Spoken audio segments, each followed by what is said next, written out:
So ayan, magandang hapon muli. Ngayon ay aking tatalakayin ang SDG 14 o kilala sa Life Below Water. It is to aim, na guys.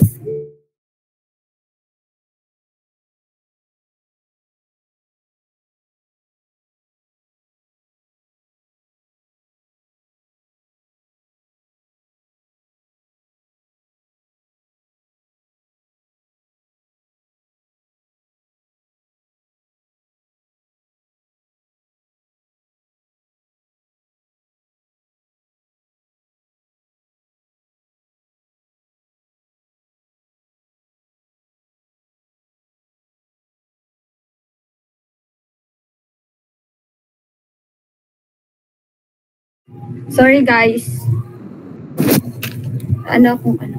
So ngayon ay tatalakayin ko ang SDG 14 o aims to conserve and sustainably use the oceans, seas, and marine resources for sustainable development.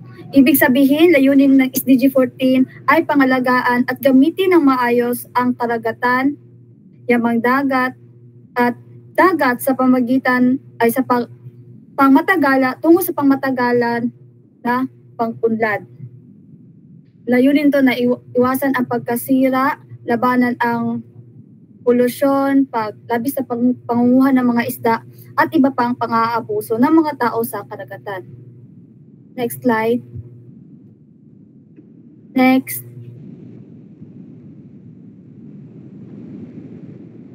Ngunit bakit nga ba mahalaga na pangalagaan natin ang ating mga karagatan? Dahil 71%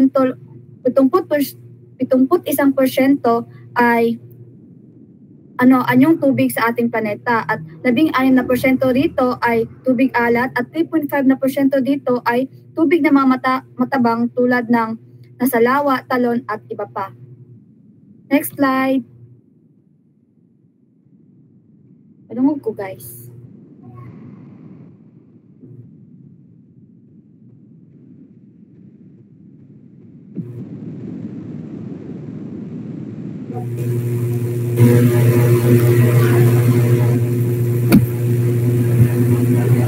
Next ang slide o sa kuha ni. SDG 14 the next slide. Sunod.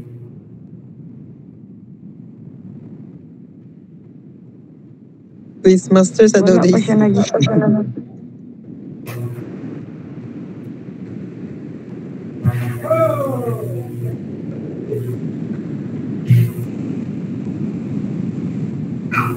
Yan. Yun nga sinabi ko na mahalaga ito dahil 71% sa ating planeta ay anyong tubig. At naapektuhan din ito doon lang sa planetary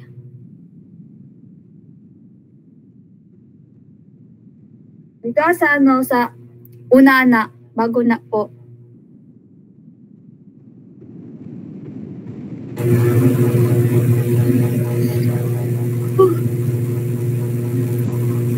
Teka na lang.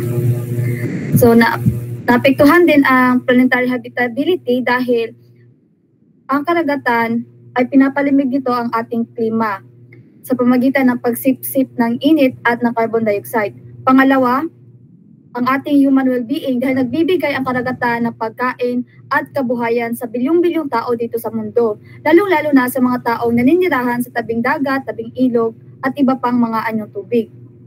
Sunod, naapektuhan din ito ang economic value dahil malaki ang ambag ng karagatan, yamang dagat pagdating sa ating ekonomiya, gaya ng pangingisda, turismo, at iba pang industriya. Wala na ipipiti. Sunod na lang. Sa konsepto sa Pilipinas, napakahalaga ng SDG 14 dahil napapaligiran tayo ng mga karagatan, anyong tubig at iba pa. Kaya mayroong mga pulisiya, programa, batas na ginawa ang ating pamahalaan upang magbigay ng proteksyon at gabayan ang ating mga karagatan. Isa na lamang maging ang mga maliliit na institusyon o organisasyon na mula sa iba't ibang lungsod o mga paaralan. Isa na lamang sa ginawa ng ating pamahalaan ay Fisheries Code na Marine Coastal and Marine Ecosystem Management Program o tinatawag nating CMEP.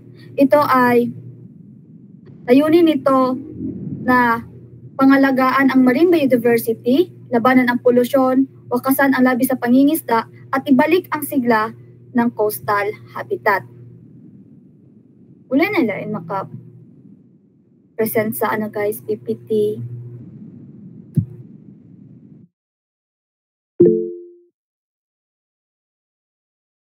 Malihog ko ay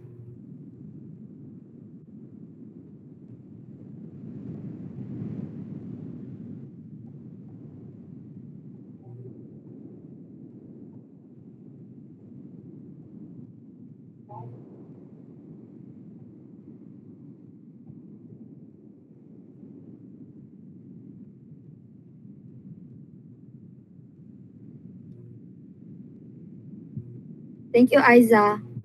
Sunod pa ay challenges and focusing area. Ayan. Ngunit bakit nga ba nangyayari ang mga ito? Dahil una-una, mayroon tayong marine pollution. Pag sinasabing marine pollution, ito ay pollution na mula sa dagat at galing ito sa mga basura na mula rin sa lupa.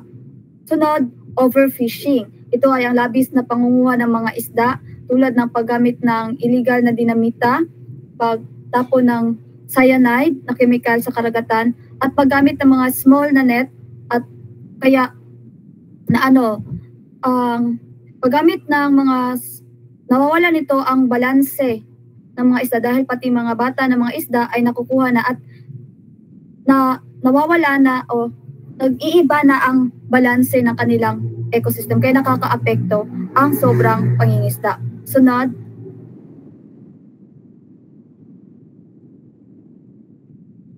next slide ay sunod sa ecosystem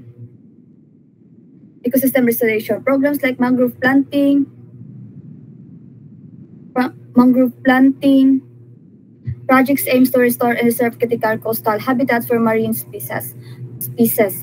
Napakahalaga na magkaroon ng mga programa tulad ng mga mangrove planting dahil nga nabibigyan nito ng tahanan at nabibigyan ng proteksyon ang mga isda laban sa mga bagyo. Kaya tayo bilang mga kabataan ay dapat tayong makiisa sa pagtanim ng mga mangroves sa mga tabing dagat. Sunod, science-based policy. Kinakailangan na ang mga pamahalaan kinakailangan na ang mga batas, programa, pulisiya ay nakabatay sa siyentipikong pananaliksik upang mayroong matibay na batayan o malakas na batayan ang pamahalaan sa pagpapagawa ng mga programang ito. Next.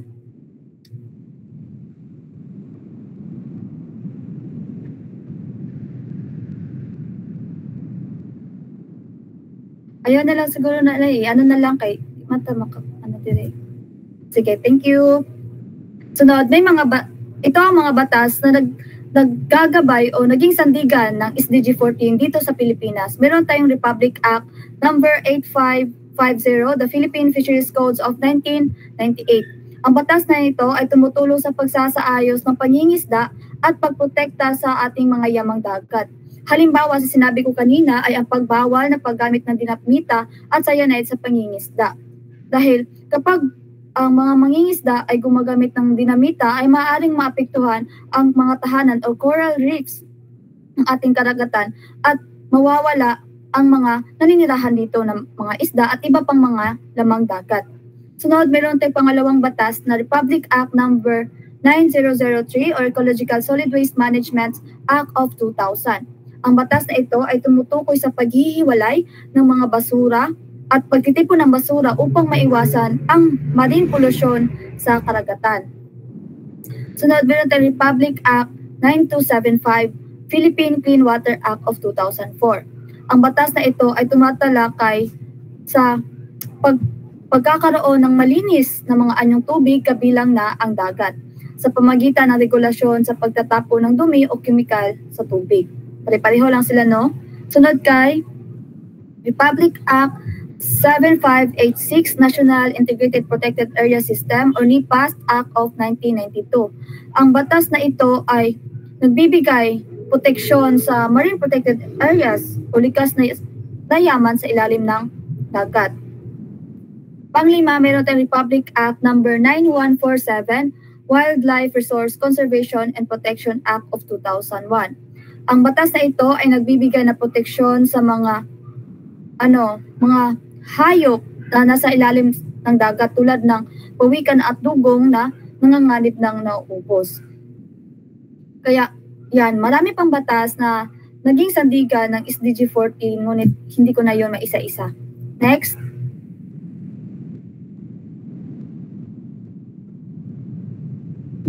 Sa kabuuan, ang SDG 14 ay isang paalala sa ating mga tao na ang buhay natin dito sa lupa ay nakakaapekto sa buhay doon sa ilalim sa dagat dahil kapag nasira ang ating mga karagatan ay maapektuhan din ang ating klima, kabuhayan, kalusugan at iba pa.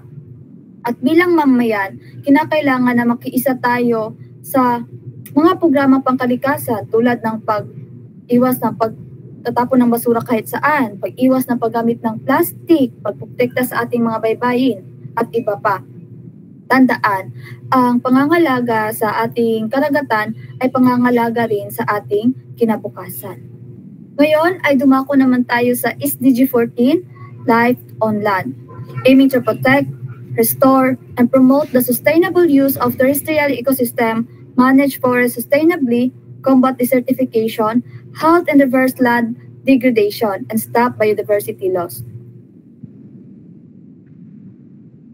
Dungog ko guys. Ayan. Ibig sabihin lang, magpaikliin ko lang no, ang SDG 14 ay layunin nito na ginawa ito upang protektahan at panumbalikin ang kalupaan at likas na tirahan ng mga hayop at halaman. Next. Ayan. SDG 15. Binibining Navales, maaari mo bang ipaliwanag o ano ang iyong naintindihan pag sinasabi nating life on land base sa nakalagay dyan sa screen?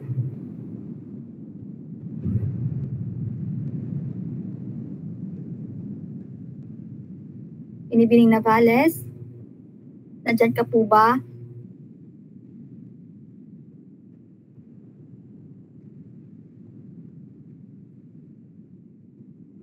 Or sinong gustong sumagot pag sinasabi nating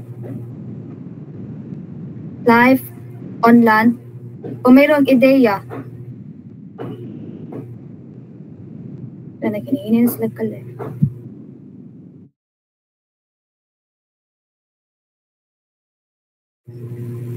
Ginoong Eri Loren, pwede po ba? Nandiyan ka po ba?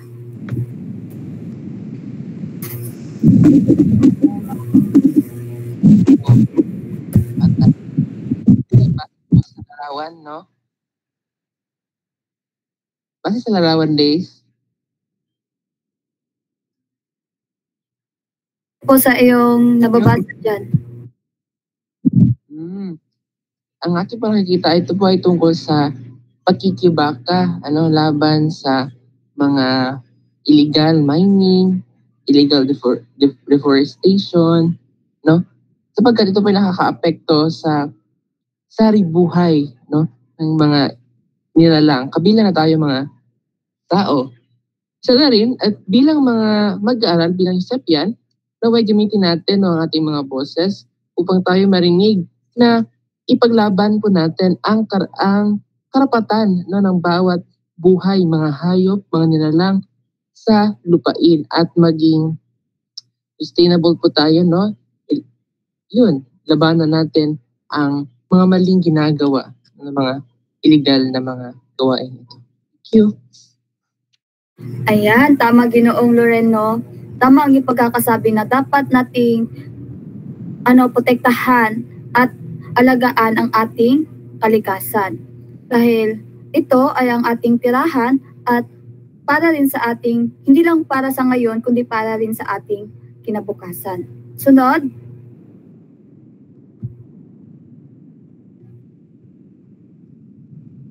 Yan. Bakit nga ba ito mahalaga?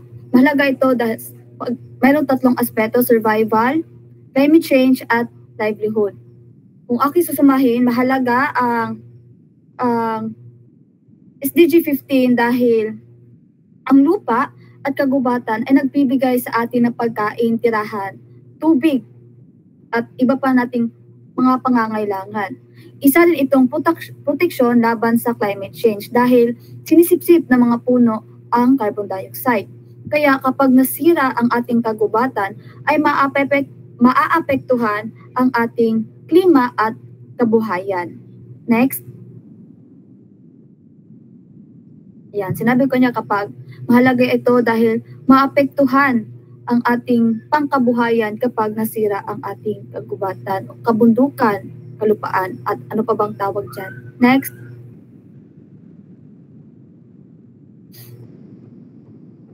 Yan.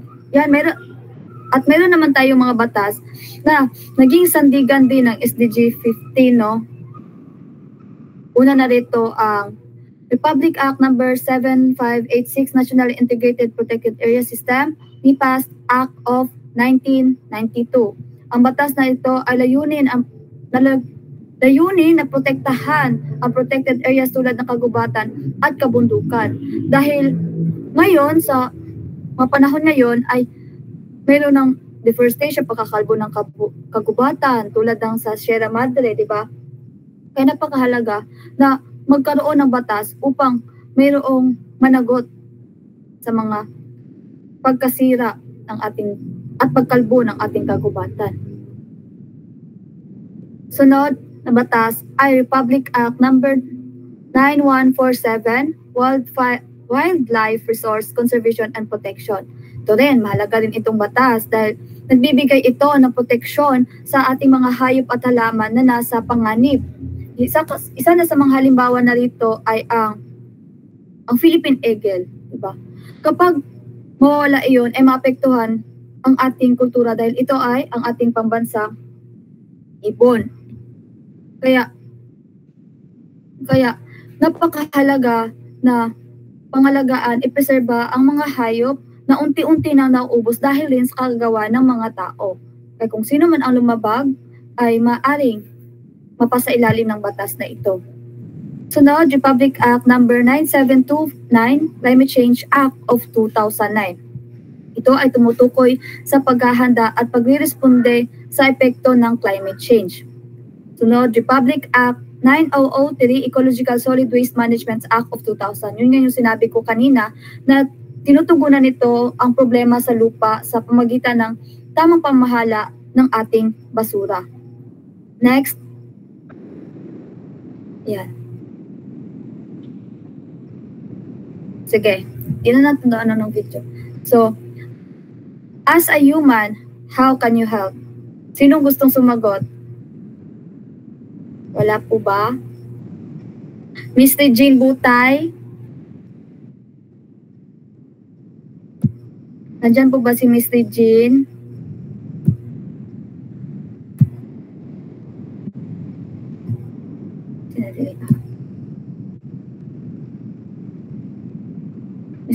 Miss Vince? Nandyan po ba si Mr. Jean? Wala. May nais po bang sumagot?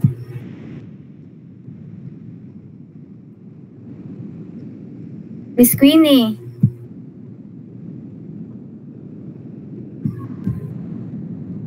Apa mo guys? Miss Christine Israel? Bilang tao, paano ka makatutulong? Miss Universe ni? Ay, unsa? Bilang isang tao, paano ka makakatulong sa iyong kalikasan, kabundukan, kapaligiran, kalupaan? Okay. Una, magtipid ng kuryente at tubig. Pangalawa, na upang hindi masayang yung kuryente na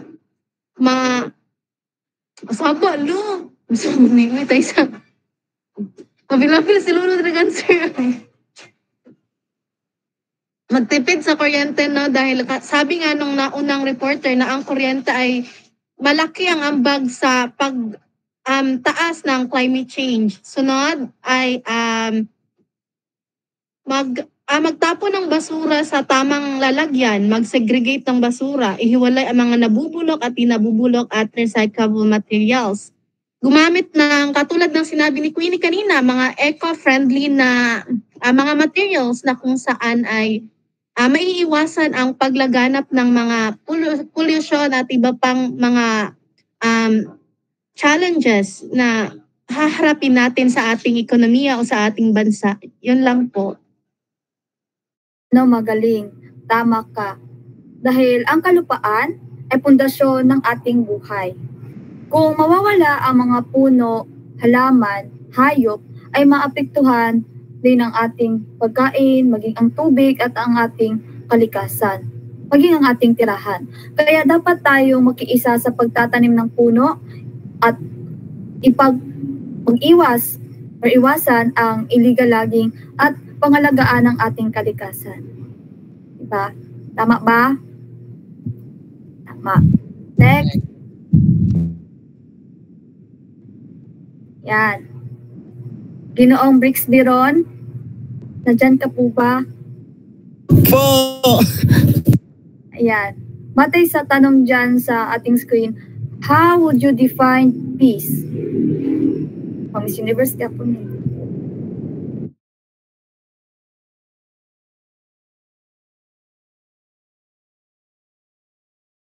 Po, pasensya na pag hindi ko masyadong marinig po. Pag-isagot lang po yung nasa screen sa harapan. Nandyan po. How would you define peace? O paano? Okay po. Para sa akin, ang kapayapaan ay hindi lamang kawalan ng digmaan o mga sigalot sa ating lipunan. Ito ay ang pagkakaroon ng pagkakaunawaan, respeto at malasakit sa bawat isa. Ang mga ito ay nagsisimula sa ating sarili, sa ating puso at sa kabutihan ng ating gawa.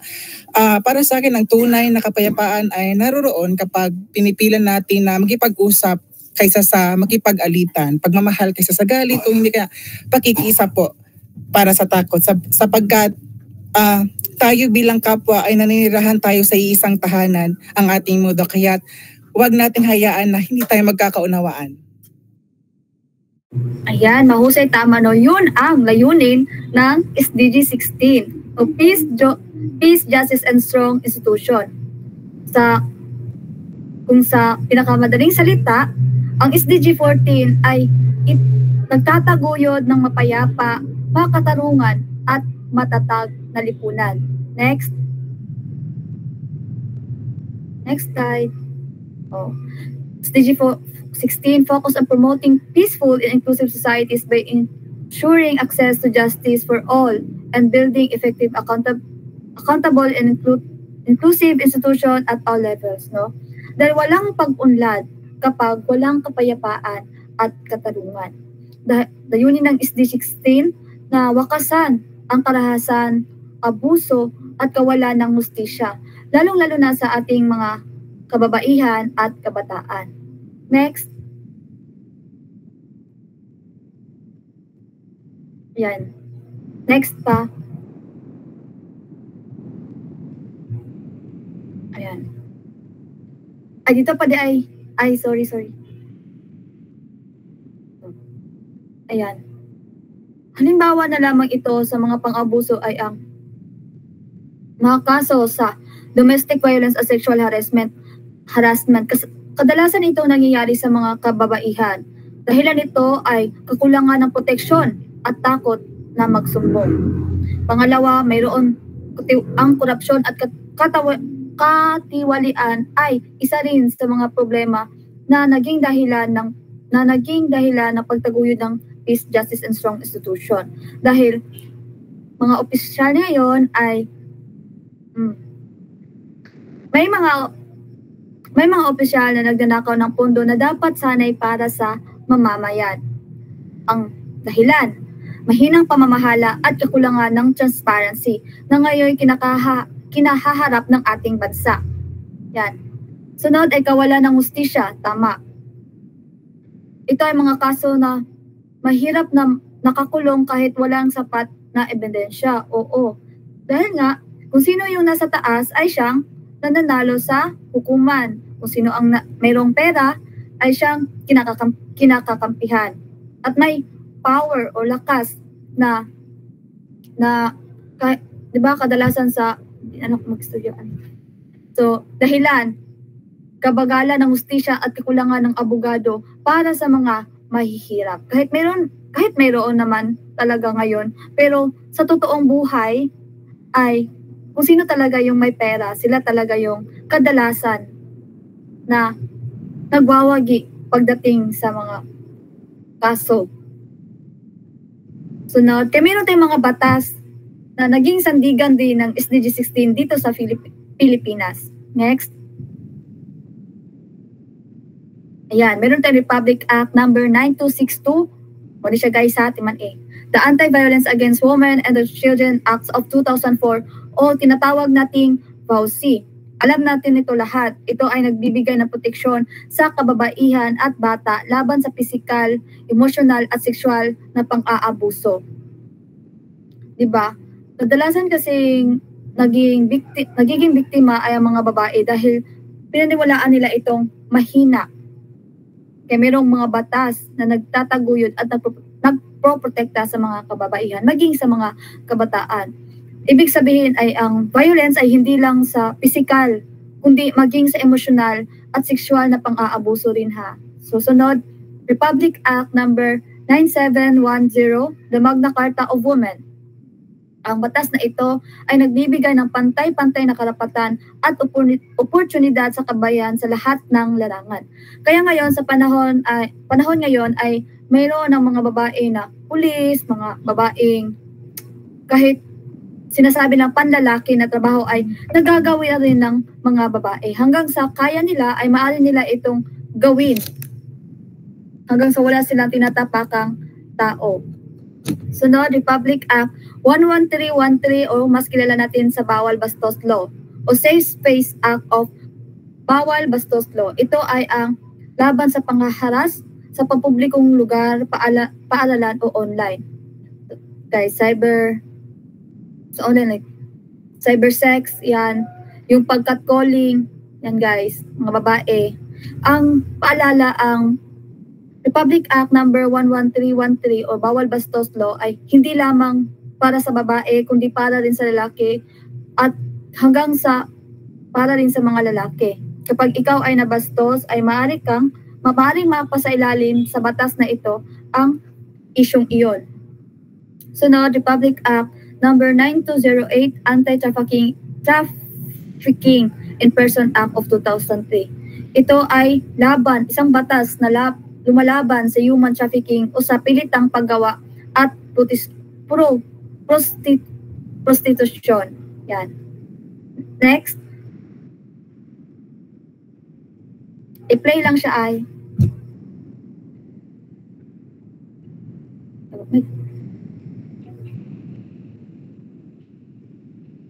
Ay, tingog.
Siguro yan ay naintindihan na naman siguro nila. Sige. So, Binibining Bustamante, nariyan ka po ba?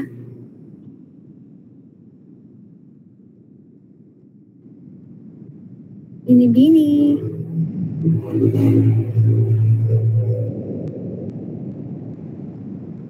Nariyan pa po ba si Miss Binibining Bustamante? O magtatawag ako ng iba? Yeah, Aiza. Ano ang... Sige, Aiza, you are recognized. Batay sa aking ipinakita kaninang video, ay ano ang iyong pananaw sa videong iyon? Binibining Aiza, you are acknowledged.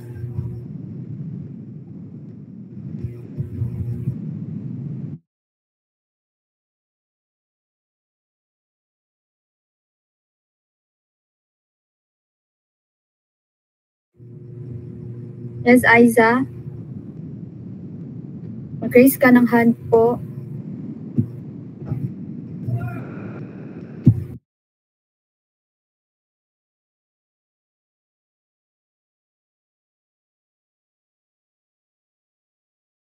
Answer ka. Nag-raise kag hand.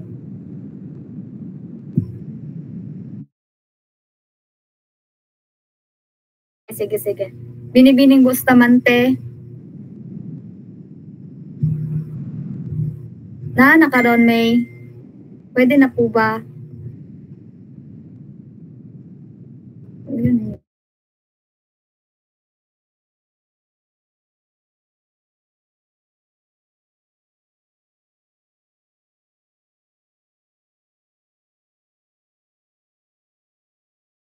Nandyan po ba si Binibining May?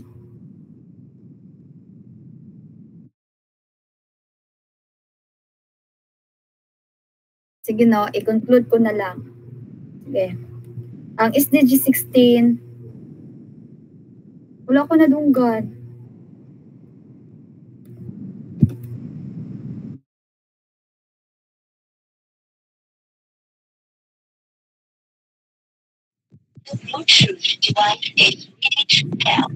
Madunggan na. Gano'n ka na mo, Days? Opo, madunggan na.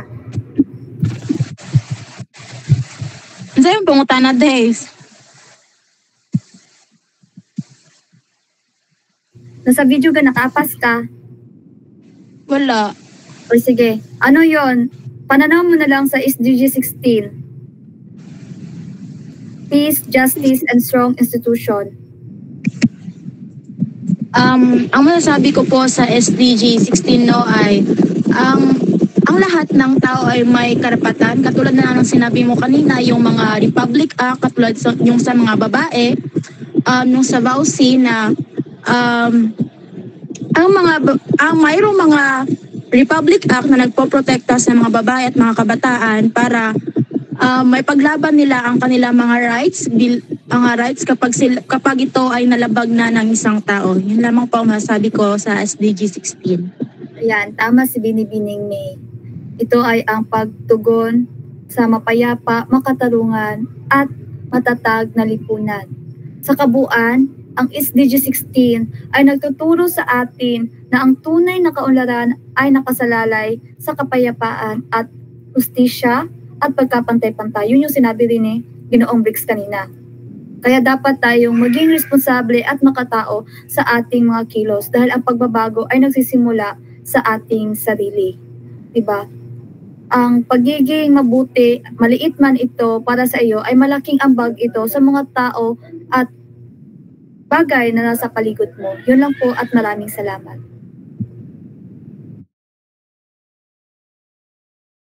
Ay dadako naman tayo sa SDG 16 na itatalakay ni Ginoong Semblante. Hello. Good evening. Tudunggan ko, guys.